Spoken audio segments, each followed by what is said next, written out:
கோயம்புத்தூர்.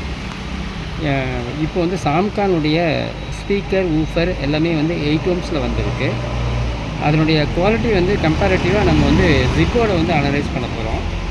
இது வந்து பார்த்திங்கன்னா ஜிப்புடைய 6 inch speaker R full range.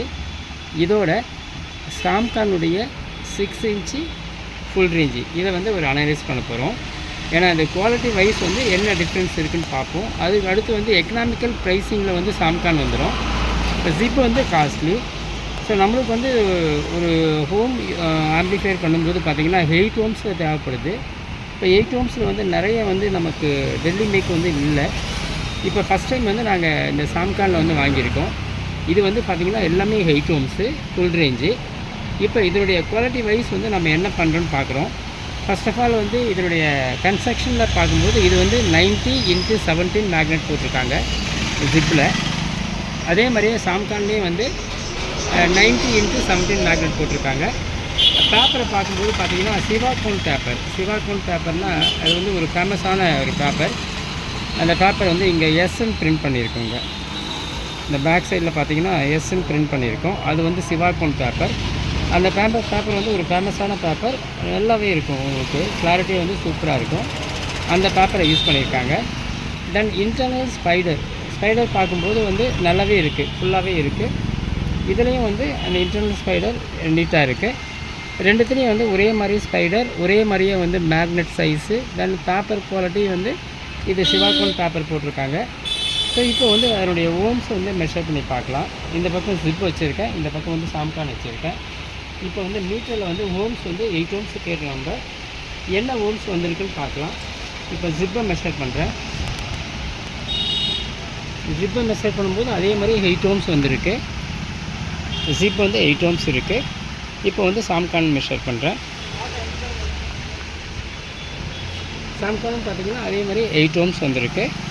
So coil வந்து 8 ohms, ரெண்டுமே சிமிலாரிட்டி 8 ohms இருக்குது. மேக்னெட் சைஸும் ஒரே சைஸு, ஸ்பைடரும் நல்லா இருக்குது. பேப்பரும் வந்து சிவாகோன் பேப்பர் போட்டிருக்காங்க. இப்போ வந்து அதை நம்ம குவாலிட்டி வைஸ் வந்து என்ன பண்ணுதுன்னு பார்ப்போம். இப்போ வந்து இதனுடைய ஸ்பீக்கர் கனெக்ஷன் கொடுப்போம். இதுலேருந்து எடுத்திருக்கேன், ஆம்ப்லேருந்து எடுத்து இப்போ ட்ரை பண்ண போகிறேன். இப்போ ட்ரை பண்ணுறதுக்கு முன்னாடி பார்த்திங்கன்னா இங்கே உங்களுக்கு வந்து இதனுடைய பவர் ரேட்டிங் எவ்வளோ கன்சியூம் பண்ணுதுன்னு பார்க்குறதுக்காக எங்களுடைய டிஜிட்டல் செப்பரேஷன் கொடுத்துருக்கேன்.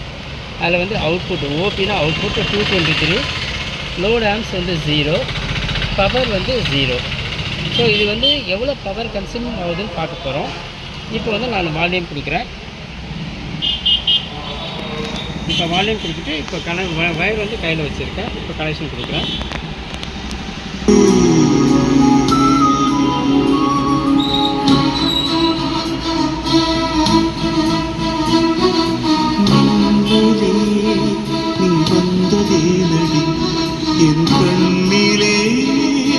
இப்போ பார்த்தீங்கன்னா பவர் வந்து உங்களுக்கு வந்து 0.4 amps 88 watts வந்திருக்கு. 0.4 amps 88 watts. மறுபடியும் ப்ளே பண்ணுறேன். பார்த்தீங்கன்னா பவர் 0.4 amps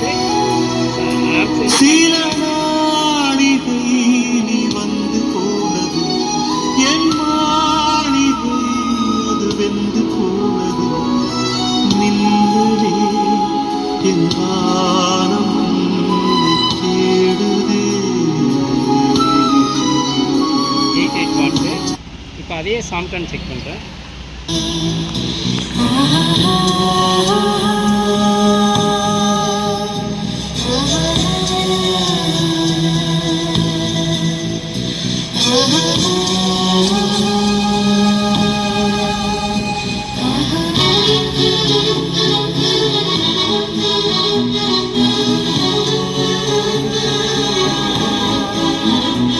அதேமாதிரி பார்த்தீங்கன்னா பவர் வந்து 88 watts. ஆக்சுவலாக இந்த பவர் வந்து நம்ம போட்டிருக்க பவர் ஆம்பை பொறுத்து தான் இருக்குது. உள்ளே வந்து பவர் ஆம்ப் வந்து உங்களுக்கு வந்து எஸ்டிகே மாடல் போர்டு போட்டிருக்கும். ஸோ அதனால் வந்து பவர் டெலிவரி வந்து ஹெவியாக இருக்கும். அது மாதிரி ட்ரான்ஸ்ஃபார்மரும் வந்து 30 15 amps போட்டிருக்கோம். ஸோ பவர் டெலிவரி ஹெவியாக இருக்குது. ஸோ அப்போ ஹெவியாக இருக்கும்போது இங்கே வந்து 6 inches வாய்ஸ் காயில் வந்து அந்த பவரை கன்சியூம் பண்ணிடுது. அந்த பவர் கன்சியூம் பண்ணுது. இந்த சாம்கான் வந்து 88 watts வந்து நார்மலாக வந்து ஒரு வால்யூம் கேட்கக்கூடிய வால்யூமில் 88 wattsக்கு வந்து ஒர்க் ஆகிட்டுருக்கு. அதேமாதிரி ஜிப்பும் வந்து 88 watts ஒர்க் ஆகிட்டுருக்கு. இந்த வாய்ஸ் காயிலுடைய குவாலிட்டி தென் மேக்னெட் குவாலிட்டி அதை வச்சு உங்களுக்கு வந்து கொஞ்சம் டிஃப்ரென்ஸ் இருக்குது. இதில் பார்த்தீங்கன்னா ரொம்ப உங்களுக்கு லைட்டாக வந்து வெளியே வருது சிக்னல்ஸு. இதில் வந்து கொஞ்சம் அழுத்தமாக வெளியே வந்துட்டுருக்கு. அது வந்து என்னுடைய கன்ஸ்ட்ரக்ஷன் அண்ட் வந்து வாய்ஸ் காயில் மற்ற ஐட்டம் பொறுத்து கொஞ்சம் வேரியேஷன்ஸ் இருக்குது. மற்ற மோரோலஸ் வந்து நம்மளுக்கு வந்து அந்த 8 ohmஸில் வந்து ஒரு லோ காஸ்ட் ஸ்பீக்கர் வந்து இல்லாமல் ரொம்ப நாள் கடினப்பட்டிருந்தோம். இப்போ வந்து அது வந்து இப்போ சாம்கான் வந்து சாட்டிஸ்ஃபை பண்ணுது. 8 ohmஸில் நமக்கு ஒரு ஃபுல் ரேஞ்ச் ஸ்பீக்கர் அது மாதிரி ஊஃபர் இது எல்லாமே அவைலபிள் இருக்குது. இப்போ வந்து ஃபுல் ரேஞ்சு டெஸ்டிங் முடிச்சிட்டோம். இது ஆல்மோஸ்ட் வந்து ரெண்டுமே வந்து ஓரளவு நமக்கு மேட்ச் ஆகுது. அடுத்து வந்து பார்த்திங்கன்னா இதில் ஸ்பீக்கர்ஸ் எடுத்துக்கலாம், ஊஃபர் எடுத்துக்கலாம். ஊஃபர் வந்து அதே மாதிரி வந்து இங்கே வந்து சாம்கான் தென் 90 மேக்னெட் சிவாகான் காப்பர் போட்டிருக்காரு 90 மேக்னெட். இது ஊஃபர் இந்த பக்கம் வச்சுக்கிறேன். அடுத்து அதே மாதிரி ஜிப்பு ஸ்பீக்கர் இதுவும் வந்து 90 மேக்னெட் தான். இதை இந்த பக்கம் வச்சுக்கிறேன். இதனுடைய குவாலிட்டி கம்பேரிசன் எப்படி இருக்குன்னு பார்க்கலாம்.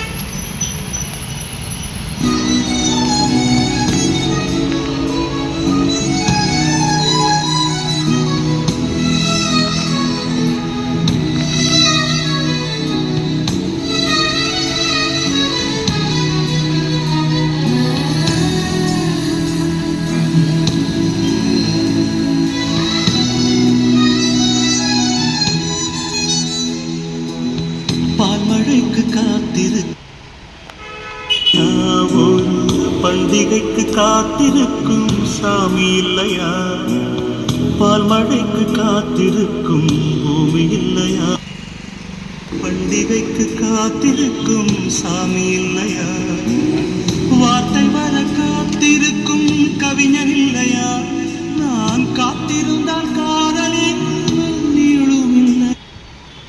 கண்ணீரில் தீ வளர்த்து இதில் பார்த்தீங்கன்னா கொஞ்சம் குவாலிட்டி வேரியேஷன்ஸ் இருக்குது. இதில் வந்து வாய்ஸ் வந்து கொஞ்சம் அதிகமாக வருது, இதில் வந்து வாய்ஸ் கொஞ்சம் கம்மியாக இருக்குது. அது வந்து பிளேஸ்மெண்ட் ஆஃப் வாய்ஸ் காயிலுடைய பொசிஷன் மாற்றணும். அதை வேணால் நம்ம சப்ளைக்கு மறுபடியும் வந்து கம்பேரிட்டிவாக ஒரு ஜிப் அனுப்பி இதே மாதிரியே இருக்கணும்னு கூட சொல்லி பண்ண வைக்கலாம். இன்னும் வாய்ஸ் காயிலுடைய குவாலிட்டி பியூரிட்டி ஆஃப் காப்பர் வந்து நல்ல காயில் போட சொல்லலாம். இன் ஃபியூச்சரில் வந்து டெஃபினட்டாக வந்து அந்த சாம்கான் கிட்ட சொல்லி நம்ம அந்த additional purity of copper voice காயிலுடைய பிளேஸ்மெண்ட்டு இது எல்லாமே கொஞ்சம் கரெக்ட் பண்ணாமல் உங்களுக்கு இன்னும் கொஞ்சம் பெட்டர் குவாலிட்டி கிடைக்கும். இது வந்து வாய்ஸ் வந்து கொஞ்சம் அழுத்தமாக கிடைக்குது, அதாவது கிளாரிட்டியாக கிடைக்குது. யூஎஸ்எம்டி மறுபடியும் ஆன் பண்ணுறேன்.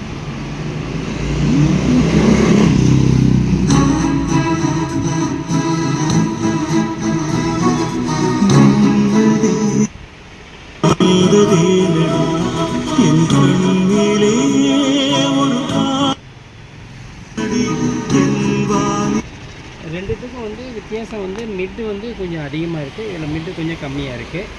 மிட்டை கவர் பண்ணும்போது நம்மளுக்கு வந்து பர்ஃபெக்ட் ஊஃபராக இருக்கும். இது மிட்டு அதிகமாக இருக்கிறதால நம்மளுக்கு வந்து பர்ஃபெக்ட் ஊஃபர் கிடையாது.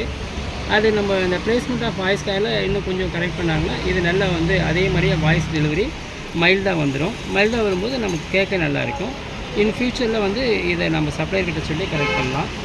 ஸோ இதுதான் வந்து இந்த 6 இன்ச்சு ஊஃபருக்குள்ள டிஃப்ரென்ஸு. இதில் வந்து ஓம்ஸ் வந்து என்ன இருக்குதுன்னு பார்க்கலாம். ஒரு வேளை ஓம்ஸ் இது செக் பண்ணல நம்ம, அது வேரியேஷன் இருந்தால் கூட உங்களுக்கு வாய்ஸ் வந்து அதிகமாக வரும். இப்போ ஓம்ஸ் என்ன இருக்குதுன்னு பார்க்கலாம்.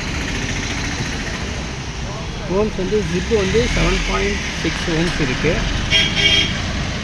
7.6 ஓம்ஸு. இப்போ வந்து உங்களுக்கு சாம்கான் எவ்வளோ இருக்குன்னு பார்க்கலாம். சாம்கான் வந்து 7.0 இருக்குது. ஸோ அதனால் கூட உங்களுக்கு வந்து கொஞ்சம் அந்த வித்தியாசம் இருக்கும். இன் ஃபியூச்சரில் இந்த சின்ன கரெக்ஷன்ஸ்லாம் வந்து நம்ம சப்ளை கிட்ட சொல்லி கரெக்ட் பண்ணால் ஒரு லோ காஸ்ட்டில் நல்ல பிராண்டட் ஒரு ஊஃபர் அண்ட் ஸ்பீக்கர் நம்மளுக்கு கிடைக்கும். தேங்க்யூ. இது மாதிரி ஐட்டம்ஸ் ஏதாவது தேவைப்பட்டுச்சுன்னா எனக்கு கான்டாக்ட் பண்ணுங்கள். தேங்க்யூ.